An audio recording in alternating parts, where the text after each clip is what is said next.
네, 여러분 반갑습니다. 이번 주는 약물 속도론과 의약품 개발이라는 주제로 수업을 하도록 하겠습니다. 네, 첫 번째 이제 ADME라는 말이 나오네요. ADME와 약물 속도론. 자, ADME는 상당히 이제 제재 쪽에선 중요합니다. 제재 쪽뿐만 아니라 임상시험, 뭐 약물 동태학, 약물 동력학 이런 쪽을 연구하시는 분들한테는 상당히 중요한 용어입니다. 사실 뭐 전공 분야를 떠나서 이 ADM은 다 알아두셔야 돼요. 자, 우리가 약을 섭취를 하면 네 가지 과정을 거치게 됩니다. 그래서 그 네 가지 과정의 첫 번째, 영어 단어의 앞 글자를 따서 ADM이라고 하는 건데 이거를 순서대로 외우시면 됩니다. A는 absorption이죠. 흡수.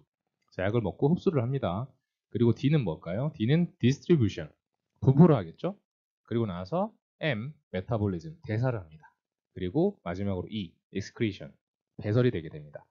그래서 약물을 이제 우리가 체내에 투여를 할 때 거치는 과정을 ADME로 설명을 할 수 있고요. 이 ADME를 하나씩 들여다보면 absorption이 되고 나서 distribution이 됩니다. 어떻게 가는 것일까? 그리고 메타볼리즘은 이제 대사죠. 대사는 간에서 일어납니다. 네. 그래서 종종 제가 예전에 들었던 질문 중에서 어, 약을 먹고 술을 먹어도 되나요? 아니면은 술을 먹고 있는데 두통약을 먹어도 되나요? 등등의 질문도 있었고 또 어떤 질문이 있었냐면 약을 한꺼번에 다른 종류의 약을 많이 먹어도 되나요? 라는 등등의 질문이 있었습니다. 자, 그래서 그 질문에 대한 답변은 상당히 뭐 다양하게 할 수가 있습니다. 첫 번째로 이제 술과 약을 먹으면 안 되죠. 왜냐면은 특히 뭐 술과 같이 먹었을 때 부작용이 심한 약들이 있어요. 어, 저기 진통제 계열들, 네, 특히 아세토아미노펜 같은 것들, 네, 이런 것들은 술과 먹게 되면은 간 독성을 일으킵니다. 간에서 자, 술이 들어가게 되면은 간에서 마찬가지로 술을 분해합니다. 대사시켜서. 근데 거기서 대사하는 과정에서 나오는 애들이랑 이제 약의 성분이랑 같이 또 반응을 하게 되는데 그렇게 해서 반응해서 새롭게 생긴 물질들이 간독성을 일으키는 것이죠. 그 외에도 술을 먹게 되면 간에서 일을 열심히 하는데 약을 먹게 되면은 간에 부하를 줄 수가 있어요. 그래서 우리가 모르는 사이에 간세포들이 죽는다든지 그래서 그것이 한 번에 심하게 오는 경우는 간부전이 올 수가 있습니다. 신장과 간 같은 경우는 우리가 침묵의 장기라고 해요. 이게 뭐 거의 반 이상 고장이 날 때까지는 특별한 증상이 없습니다. 그래서 아주 무섭죠. 뭐 예를 들어서 평소보다 얼굴빛이 노래요. 그래서 그냥 뭐 오늘 컨디션이 안 좋나 보다 이렇게 좀 둔감하신 분들은 그러고 지내다가 몸이 좀 이상한 것 같아서 가면은 간부전이 뭐 상당히 진행이 된 상태다. 뭐 이런 진단이 나올 수도 있고 신장 같은 경우도 우리가 급성심부전 같은 경우는 상당히 쉽게 올 수 있습니다. 예를 들어서 여름에 뭐 신나게 놀다가 물을 안 먹습니다. 신나게 놀고 땀을 엄청 흘려요. 그리고 나서 물을 안 먹은 상태에서 밤에 술을 먹습니다. 그러고 나서 일어났는데 구토가 나와요. 그럼 토를 하겠죠?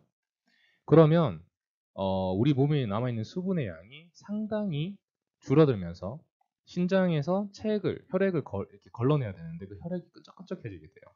그러면은 신장에 있는 모세혈관들, 뭐 사구체, 세뇨관 이쪽에 있는 애들이 다 터지고 손상이 되게 됩니다. 그러면은 급성심부전증이 오는 거죠. 신장도 마찬가지로 간과 마찬가지로 재생이 안 돼요. 그래서 한번 망가지면 그 망가진 상태를 유지하거나 더 나빠지지 않게 하면서 살아야 됩니다. 그래서 항상 여러분들 수분 섭취하는 거에 대해서 좀 신경을 쓰셔야 될 것 같고요. 간보전과 신보전은 아무튼 진행성 질환이기 때문에 한번 이상이 생기면 그 전으로 돌아가기는 힘듭니다. 이식이나 이런 것을 하기 전에는.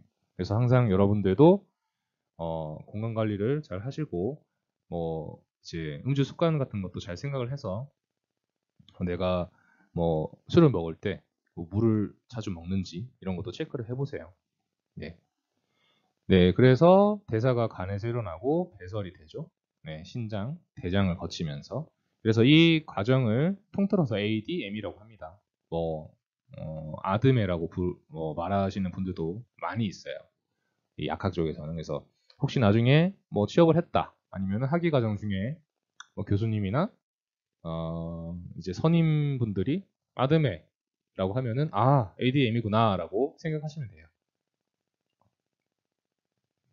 자, 그래서 이제 대사는 간에서 일어난다고 했는데 그 대사를 관장하는, 그러니까 담당하는 주 효소가 여기 있는 CYP450이라는 효소입니다. 자, 이 CYP450이 여러 가지 방법으로 간에서 대사를 시키는데 그 대사시키는 목적은 딱 한 가지예요. 얘네를 몸 밖으로 빠져나가게 하기 위해서. 그래서 몸 밖으로 빠져나가기 쉽게 그 형태를 바꾸는 것이죠. 자, 두 번째 슬라이드는 치료 범위에 대해서 설명을 하도록 하겠습니다. 영어로는 테라피틱 윈도우라고 하는데 여기 보시면은 제가 두 가지 용어를 써놨어요. MTC, MEC. MTC는 부작용을 발현하지 않는 약물의 최대 농도. MEC는 대부분의 환자들에게서 양리 효능을 나타내는 약물의 최소 혈중 농도다. 이게 무슨 말이냐? 그림을 보겠습니다. 자, 이 그래프는 약물을 어떤 동물이나 사람한테 투여하고 나서 시간별로, 잠시만요. 자, 시간별로 X축은 시간입니다. 0부터 18 시간이죠. 가로에는 유니트라고 해서 그 단위가 들어가요. 뭐 미닛이 들어갈 수도 있고 시간이 들어갈 수도 있고 뭐 데이가 들어갈 수도 있겠죠. 그리고 Y축은 그 약물의 농도입니다. 리터당 몇 미리그램이 들어있는지를 측정을 하는 것이죠. 그래서 환자가 약물을 투여를 했어요. 하고 나서 시간에 따라서 약물의 혈중 농도가 어떻게 변하는지를 실험을 했다고 가정을 해볼게요. 그래서 제가 뭐 다른 방법 아니면은 다른 제형을 이용하여서 똑같은 약물을 다른 방식으로 제조를 하고 그 세 가지 제형을 각각 투여를 합니다. 그랬을 때 자, 빨간색, 그리고 초록색, 그리고 파란색의 혈중 농도를 얻었습니다. 그럼 이거를 이제 우리가 해석을 해야 됩니다. 자, 제가 투여한 약물이 A라고 가정을 해볼게요. A라는 약물을 투여를 하였습니다. 자, A라는 약물을 투여를 하였는데 빨간색이 그래프가 얻어졌어요. 상당히 흡수가 빠르고, 그죠? 흡수된 양도 많고, 그리고 배설도 빠르구나라고 배우지 않아도 그 정도는 해석을 하실 수 있을 것 같아요. 자, 그래서 이제 MTC와 MEC를 설명을 할게요. MTC는 아까 얘기했듯이 부작용을 발현하지 않는 약물의 최대 농도. 그래서 영어로는 Maximum Tolerated Concentration이라고 합니다. 자, 이거 외우셔야 됩니다. MEC는 Minimum Effective Concentration. 그러니까 효과적인 최소 농도죠. 얘는 Tolerated, 부작용이 없는 최대 농도. 자, 그래서 MTC가 여기 있어요. 그리고 MEC는 10 정도 있습니다. 그럼 초록색 범위에서 약물의 농도가 유지가 되어야 되겠죠. 그래야 효과도 있고 뭐가 없죠? 부작용이 없습니다. 근데 빨간색은 자, 2시간 전에 아주 빠른 속도에서 부작용을 벌써 발현을 해버립니다. 그죠? 그리고 나서 거의 1시간 넘게 부작용을 여기서 발현을 합니다. 그리고 나서 또 8시간 전에 MEC 밑으로 떨어져 버려요. 그러면 이 약물은 거의 한 7시간 정도만 약효가 있다. 이렇게 얘기할 수 있습니다. 자, 초록색은 어떻죠? 초록색은 약물의 그 효능은 빨간색보다 느리죠?